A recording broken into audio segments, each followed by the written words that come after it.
Hello everyone, welcome back to my channel. और आज है मेरे टारगेट का दूसरा दिन। और जैसा कि मैंने आपको बताया कि पहला दिन मेरा टारगेट कंप्लीट नहीं हुआ, पर आज मैंने पूरी कोशिश करी थी और जहाँ तक कि मैं अपने टारगेट तक पहुँच गई थी।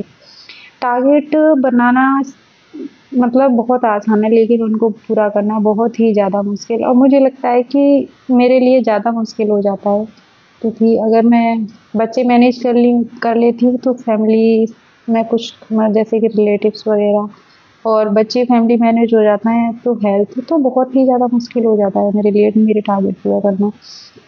तो जैसे ही मैंने अपना मतलब टारगेट बनाया उसी दिन से, तो सच बताऊँ ये था कि थोड़ा मुझे सिर में पेन था, तो उस दिन भी मैंने कोशिश की थी, बट उस दिन मेरा नहीं हो पाया था, लेकिन सेकंड डे को मैंने पूरी कोशिश की और वो जहाँ तक है मेरा हो ही गया था। और सच बताऊँ, रात में मैं मतलब वीडियो उस टाइम की तो मैं शूट नहीं कर पाई, लेकिन मैं जैसी सिचुएशन में बैठी थी और उसी सिचुएशन में मैं मॉर्निंग में उठी। मेरी आंखों में चश्मा था और जैसे टेबल पे बैठी थी वैसी की वैसी, तो मुझे फील हो रहा कि यार क्या है क्यों कर रही हूँ। फिर लगा कि नहीं, ये सब मैं अपने ड्रीम्स के लिए कर रही हूँ। तो फिर मॉर्निंग में फिर मैंने सुबह चाय वाय पी और सारे किचन के काम ख़त्म किए और लगभग मुझे बज गया था 1 दोपहर का।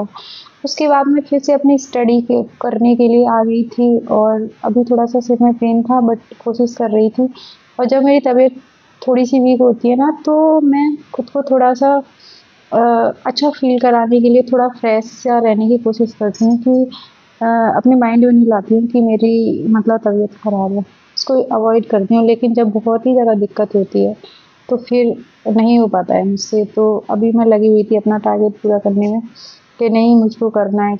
और मैं अपना साहित्य वाला पोर्शन पूरा कर रही हूँ, लेकिन जैसा मैंने आपको बताया था, अभी मैंने अपना कोई कोर्स परचेज़ नहीं किया है संस्कृत का, लेकिन मैं अभी व्याकरण का कोर्स परचेज़ करने की सोच रही हूँ। पहले देखूँगी सारा, क्योंकि ऐसे ही हम कोर्स परचेज़ कर लें, मुझे लगता है वो ठीक नहीं है।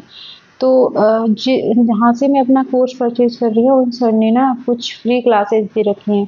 तो पहले मैं उन सारी क्लासेस को चेक कर रही हूँ। उन क्लासेस को चेक करने के बाद ही मैं अपना व्याकरण का मतलब कोर्स लूँगी और फिर खुद उसको एंटरटेन भी करूँगी, क्योंकि जो हमें चीज़ें अपने हाथों से लिखी हुई समझ आती हैं, वो किसी के नोट्स खरीदने से नहीं। तो इसी तरह अभी मैं कोशिश कर रही हूँ, जो चीज़ें मुझे टफ़ लग रही है पहले उन चीज़ों को सॉल्व कर रही हूँ, बाकी फिर मैं सेकंड रिवीजन करूँगी, उसमें सारी चीज़ें अपनी अच्छे से कवर करती हुई जाऊँगी। और जो मेरा तीसरा रिवीजन होगा वो मेरा मतलब फाइनल रिवीजन होगा, जिसमें मैं एकदम से सारी चीज़ें कंप्लीट करूँगी। तो बस मैं लगी हुई हूँ और मेहनत कर रही हूँ कि शायद मैं भी सक्सेस हो जाऊँ। क्योंकि बहुत मुश्किल हो जाता है बच्चे, फैमिली और इन सारी चीज़ों के साथ स्टडी करना। जो भी हाउसवाइफ़ हैं वो बहुत अच्छे से समझती होंगी कि कितना मुश्किल है मतलब सारी चीज़ों को लेके स्टडी करना। तो बस अपनी पहचान बनानी है, अपना मुकाम हासिल करना है, अपने सपने बचाने हैं, तो आपको ये सब करना पड़ेगा। नींद, चैन, सुख सब त्यागना पड़ेगा।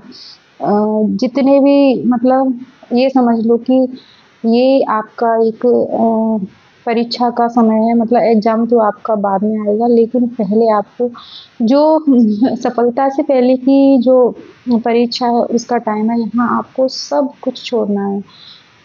सब कुछ मतलब सब कुछ, सिर्फ़ फ़ोकस करना है अपनी स्टडी पे, तभी आप सक्सेस हो पाओगे, क्योंकि आपको पता है कि अभी बहुत ही ज़्यादा मतलब वो है, कॉम्पिटिशन है और जगह बहुत है कम।